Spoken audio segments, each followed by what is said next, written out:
Assalamualaikum warahmatullahi wabarakatuh. Perkenalkan, nama saya Nabila Hafsah, Prodi Pendidikan Agama Islam. Di sini saya akan menjelaskan 7 hadis dari tema yang berbeda-beda dalam rangka untuk memenuhi salah satu tugas, yaitu mata kuliah hadis. Baiklah, di sini saya akan menjelaskan hadis pertama tentang rasa malu sebagian dari iman. Hadisu Ibnu Umar anna Rasulullah sallallahu alaihi wasallam marra ala rajulin minal ansari wa huwa ya'izu akhahu fil haya'i faqala Rasulullah sallallahu alaihi wasallam da'hu fa innal haya'a minal iman akhrajahu al-Bukhari. Baik, artinya itu adalah Ibnu Umar radhiyallahu anhu berkata bahwa Nabi Shallallahu alaihi wasallam melewati atau melihat seorang lelaki dari kaum Ansor yang sedang menasihati saudaranya karena malu. Maka Nabi Shallallahu alaihi wasallam bersabda, "Biarkan ia, karena sesungguhnya malu itu sebagian dari iman." Dikeluarkan oleh Imam Bukhari. Bahwasanya Ibnu Hajar al-Aqsalani menjelaskan kemungkinan bahwa laki-laki tersebut sangat pemalu sehingga ia tidak ingin meminta haknya. Karena itu, ia dicela oleh saudaranya. Namun ternyata, sikap laki-laki yang mencela dan menasihati saudaranya dari rasa malu itu tidak dibenarkan oleh Rasulullah Shallallahu Alaihi Wasallam yang saat itu lewat di depan mereka. Inilah salah satu sifat Rasulullah, bahwa beliau tidak membiarkan sesuatu yang salah di hadapannya. Beliau tidak mendiamkan sesuatu yang keliru, kecuali menegurnya. Sebaliknya, segala hal yang terjadi atau diucapkan di hadapan Rasulullah SAW, sedangkan beliau membiarkan atau mendiamkannya, maka itu dianggap sebagai persetujuan Rasulullah SAW yang memiliki legitimasi hukum di dalam Islam. Maka dalam hadis ini Rasulullah Shallallahu Alaihi Wasallam mengingatkan bahwa yang benar justru adalah tidak menghilangkan rasa malu dalam diri saudaranya. Biarkan saja seseorang memiliki sifat malu, ia adalah akhlak yang disunahkan. Malu adalah sebagian dari iman. Karena sifat malu itu, menurut Ibnu Qutaibah, dapat menghalangi seseorang untuk melakukan kemaksiatan sebagaimana iman. Pendapat lain mengatakan bahwa malu adalah takut akan dosa karena melakukan perbuatan yang tidak terpuji. Ada pula yang berpendapat bahwa malu berarti menahan diri karena takut melakukan sesuatu yang dibenci oleh syariat, akal maupun adat kebiasaan.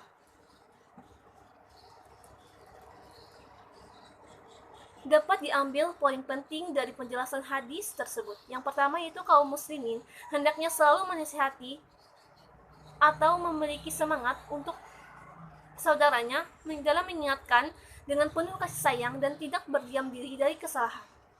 Kedua, salah satu sifat Rasulullah adalah meluruskan ketika ada kekeliruan yang beliau ketahui dan membetulkan kesalahan yang beliau dapati.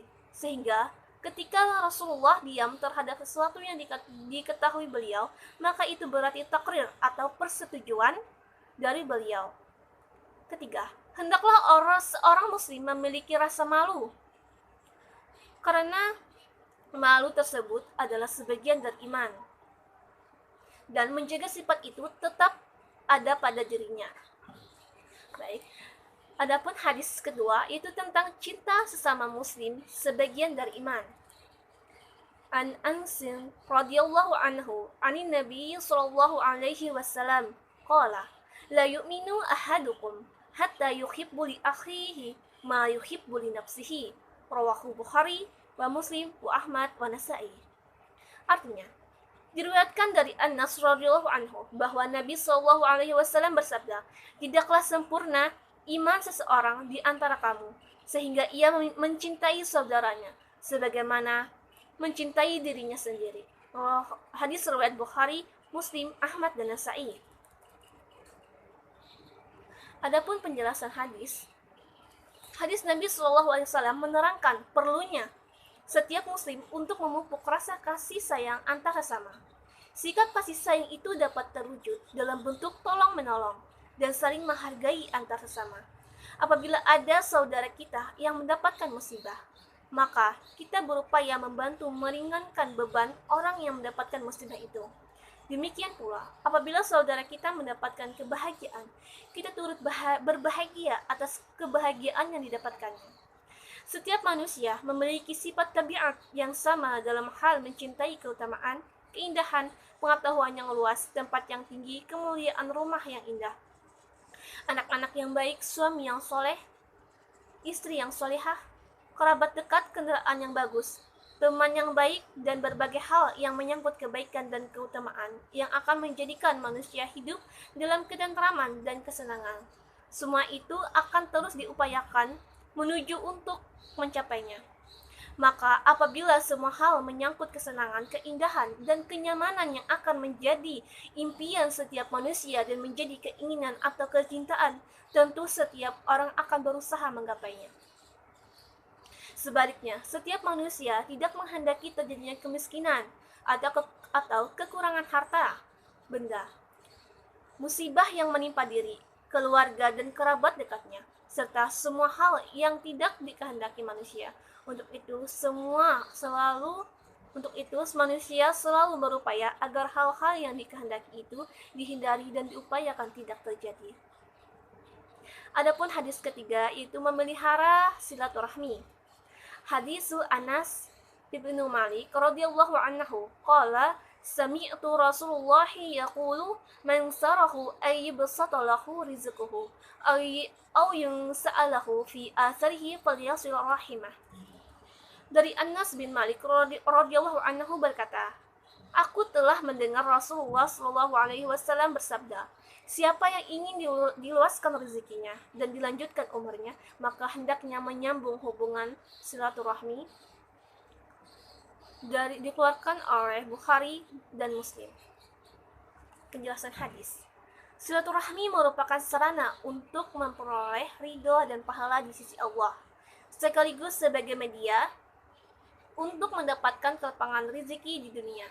Hadis Rasulullah Shallallahu Alaihi Wasallam menasihati kita bahwa siapa yang ingin dilapangkan rezekinya oleh Allah dan dipanjangkan umurnya, maka hendaklah ia mempererat jalinan silaturahim dengan saudara-saudaranya dengan cara berbuat baik, menyayangi dan tidak memutuskan persaudaraan dengan mereka. Ini semua adalah dinilai sebagai sedekah oleh Allah Subhanahu wa taala. Oleh karena itu, begitu pentingnya kita menjalin silaturahmi terhadap keluarga kita, karena hal tersebut akan dianggap sebagai sedekah oleh Allah Subhanahu wa taala. Adapun hadis ketiga yaitu tentang riya atau syirik kecil. Wa an Muhammad ibnu Labid radhiyallahu anhu qala Rasulullah sallallahu alaihi wasallam inna akhafa ma akhafu alaikum asyirku al-asgaru arya. Akhrajahu Ahmad bisanad hasan. Dari Mahmud bin Labid radhiyallahu anhu, ia berkata, Rasulullah shallallahu alaihi wasallam bersabda, sesungguhnya hal yang paling aku takuti menimpamu ialah syirik kecil, yaitu riya. Hadis riwayat Ahmad. Syirik kepada Allah Ta'ala dibagi menjadi dua macam, yaitu syirik akbar atau syirik besar dan syirik asghar atau syirik kecil. Syirik akbar adalah perbuatan syirik yang mengeluarkan seseorang dari agama Islam, menghapuskan seluruh amal dan pelakunya kekal di neraka. Sedangkan syirik asghar maka tidak mengeluarkan pelakunya dari Islam, meskipun mengurangi derajat tauhid seseorang. Syirik asghar hanya menghapus amal yang tercampur dengan syirik asghar tersebut, bukan semua amal, dan tidak terancam kekal di neraka. Adapun pengertian syirik asghar, maka terdapat dua pendapat di kalangan para ulama. Pendapat pertama, syirik asghar adalah segala sesuatu yang disebut dengan syirik dengan istilah syirik oleh dalil-dalil syariat, namun terdapat juga dalil yang menunjukkan bahwa sesuatu tersebut tidak termasuk ke dalam syirik akbar.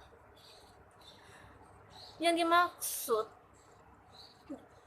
syirik asghar karena terdapat dari lain yang menunjukkan bahwa semata-mata bersumpah dengan selain Allah Ta'ala tidaklah mengeluarkan seseorang dari agama Islam.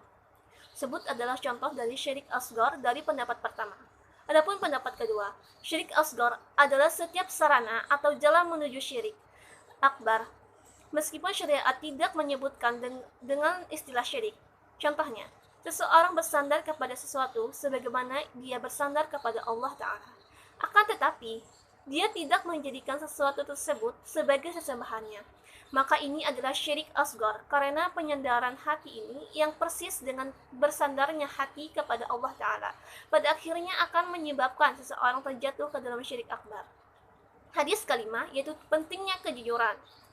Dalam hadis Abdullah bin Mas'ud radhiyallahu anhu, Rasulullah shallallahu alaihi wasallam bersabda, Inna sidqi yahdi ilal birri wa innal birra yahdi ilal jannah wa innar rajula la yasduqu hatta wa innal kadhiba yahdi ilal fajur wa innal fajura yahdi ilan nari yuktaba indallahi sidqiqan wa innar rajula la yakzibu hatta yuktaba indallah kazzaban. Artinya, sesungguhnya as-siddiq atau kejujuran itu menunjukkan kepada kebaikan, dan sesungguhnya kebaikan itu menunjukkan ke surga, dan sesungguhnya seorang bermaksud untuk jujur sehingga dicatatlah di sisi Allah sebagai seorang yang jujur, dan sesungguhnya kedustaan itu menunjukkan kepada kejahatan, dan sesungguhnya kejahatan itu menunjukkan kepada neraka. Sesungguhnya seorang itu bermaksud untuk berdusta sehingga dicatatlah di sisi Allah sebagai seorang yang suka berdusta. Muttafaqun alaih. Nabi Shallallahu Alaihi Wasallam telah menerangkan bahwa kejujuran adalah watak dasar yang dapat membuahkan kebaikan, sedangkan kedustaan akan berwujud sebagai kejahatan. Yusuf ibnu Asbad rahimahullah dan ulama lainnya berkata, tidaklah seorang hamba berlaku jujur kepada Allah Ta'ala kecuali Allah akan berbuat baik kepadanya. Pernyataan semacam ini cukup banyak. Kejujuran dan keikhlasan merupakan realisasi nilai keimanan dan keislaman. Karena orang yang berpenampilan sebagai orang Islam terbagi dalam dua kelompok, yaitu orang mukmin dan orang munafik. Namun yang membedakan keduanya adalah kejujuran. Adapun macam-macam sikap syidik, para ulama membagi kejujuran asyidik menjadi dua, yaitu adalah jujur dalam ucapan, yakni ketika seseorang ucapannya mencocoki apa yang ada di hatinya, seperti orang yang mengatakan bahwa saya beriman dan memang di hatinya dia beriman, maka dia pun telah jujur dalam ucapannya. Sebaliknya, ketika ia mengucapkan bahwa dirinya beriman tapi di hatinya justru kufur, maka ini tidaklah disebut sebagai orang yang syidik, orang yang jujur. Dan di sini kita ketahui bahwa orang-orang munafik bukanlah orang-orang yang beriman, karena ucapan mereka menyelisihi apa yang ada di hati mereka. Yang kedua yaitu adalah jujur dalam perbuatan, yakni ketika perbuatan seseorang mencocoki apa yang ada di hatinya, orang yang berbuat riya tidaklah disebut sebagai shadiq. Ini karena secara lahirnya mereka memang nampak sebagai orang yang rajin beribadah kepada Allah, tapi di dalam hatinya tidaklah demikian. Ibadah yang mereka lakukan semata-mata agar terlihat oleh manusia. Demikian juga para pelaku kebid'ahan. Mereka tidaklah disebut sebagai shadiq karena secara lahirnya mereka menunjukkan kecintaan kepada Rasulullah SAW, akan tetapi batinnya tidak demikian. Adapun urgensi dari kejujuran dalam setiap perkara itu adalah jujur dalam setiap perkara adalah seseorang senantiasa berucap dan bersikap jujur, karena ketika dia berhubungan dengan sesama manusia, di dalam keluarga, ketika bekerja, berhubungan sosial dengan yang lain, seorang muslim harus mengedepankan asyidik atau jujur agar dia memperoleh kebaikan di dunia dan akhirat. Ini adalah sebagian manfaat kejujuran. Kejujuran akan membimbing si pelaku kepada bir atau perbuatan taat di dunia yang merupakan induk perbuatan baik, dan juga akan mendapatkan kedudukan yang tinggi di sisi Allah Azza wa Jalla. Jadi orang-orang yang jujur akan kekal di surga. Mereka mendapatkan kesenangan yang sangat diidamkan yang melebihi kedudukan ini, yaitu ridha Allah Subhanahu wa taala. Maka teman-teman, jadi pentingnya sebuah kejujuran, karena jujur ini maka akan mendapatkan sebuah kebaikan dan insya Allah akan mendapatkan ridho Allah Subhanahu wa Ta'ala. Semoga kita termasuk orang-orang yang jujur. Adapun hadis ke-6 yaitu adalah tentang buruk sangka. Hadisu Abi Hurairah radhiyallahu anhu anna Rasulullah sallallahu alaihi wasallam qala iyyakum wazanna fa inna zanna akzabul hadis wala tajassasu wala tanajasu wala tahasadu wala tabaghadu wala tadabaru wa kunu ibadallahi ikhwana. Akhrajahu al-Bukhari fi kitab adab. Artinya, hadis Abu Hurairah radhiyallahu anhu, sesungguhnya Rasulullah sallallahu alaihi wasallam bersabda, berhati-hatilah kalian dari buruk sangka. Sesungguhnya buruk sangka adalah berdusta-dustanya cerita atau berita. Janganlah menyelidiki, janganlah memata-matai hal orang lain. Janganlah tawar-menawar untuk menjerumuskan orang lain. Jangan saling menghasut, jangan saling membenci, jangan saling membelakangi, dan jadilah kalian sebagai hamba Allah yang bersaudara. Diriwayatkan oleh Imam Bukhari dalam kitab adab. Penjelasan. Buruk sangka adalah anggapan, pendapat, atau sikap yang bertentangan dengan kebenaran dan kebaikan.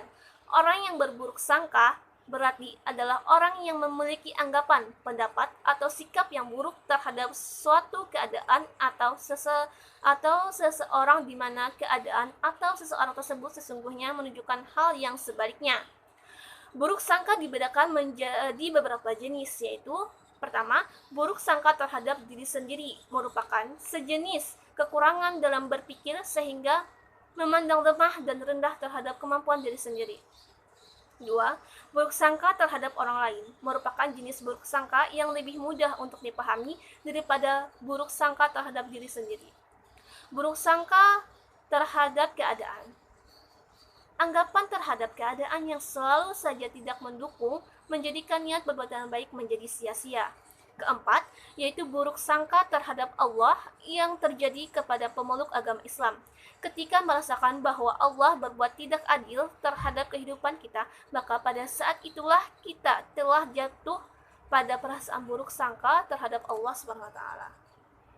Dalam berburuk sangka, terdapat juga beberapa ciri-cirinya, yaitu sebagai berikut. Pertama, tidak disadari kebenaran, tidak secara langsung mengetahui atau melihat sebuah fakta. Kedua, sebelum menyatakan pikiran, anggapan, atau pendapat orang yang berbuat sangka telah memiliki anggapan buruk. Tidak semua dengan kenyataan baik, semua sikap, ucapan, ataupun perkataan.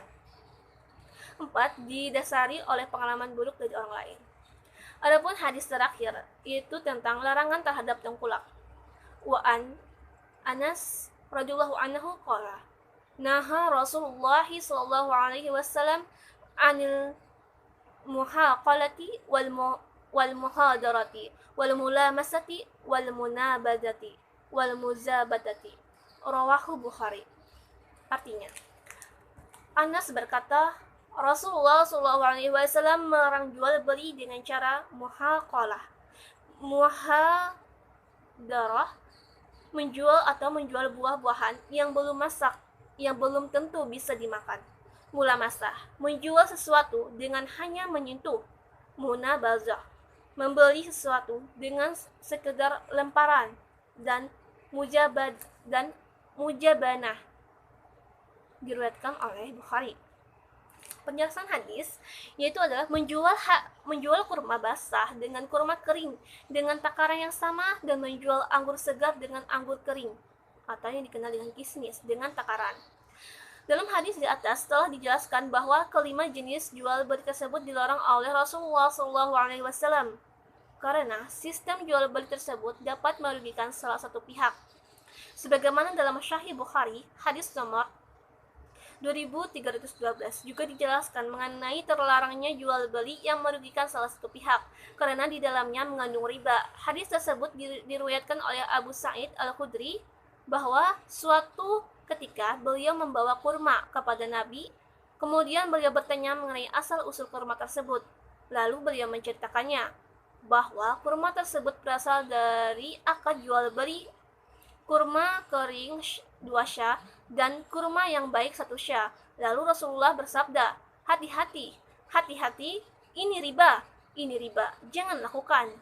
Apabila kamu ingin membeli kurma yang bagus, maka jual terlebih dahulu kurmamu yang jelek. Kemudian, hasil penjualannya gunakan untuk membeli kurma yang bagus.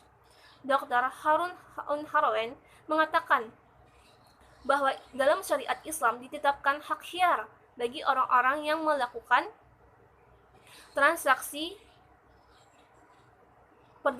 perdata agar tidak dirugikan dalam transaksi yang mereka lakukan. Dengan demikian, ulama fikih sepakat menyatakan bahwa jual beli yang mengandung unsur penipuan seperti al-mulamasah dan al-mujabanah adalah tidak sah atau batil. Sebagaimana jumlah ulama membagi jual beli menjadi dua, yaitu sah dan batil. Namun Ibnu Qayyim al-Jauziyah, seorang pakar fikih Hambali, berpendapat bahwa jual beli yang ketika berlangsung akad barangnya tidak ada, tetapi diyakini akan ada di masa yang akan datang sesuai dengan kebiasaannya, maka boleh dan sah jual belinya. Dengan demikian dapat disimpulkan bahwa dilarangnya 5 macam jual beli yang disebutkan tadi untuk memilih untuk membatalkan penjualan. Baik, demikianlah penjelasan dari 7 hadis dari tema yang berbeda-beda. Tentunya dalam membacakan dan penjelasan hadis-hadis tersebut terdapat kekurangan, dan kekurangan itu terdapat dari diri saya sendiri. Oke, syukron hadamini. Assalamualaikum warahmatullahi wabarakatuh.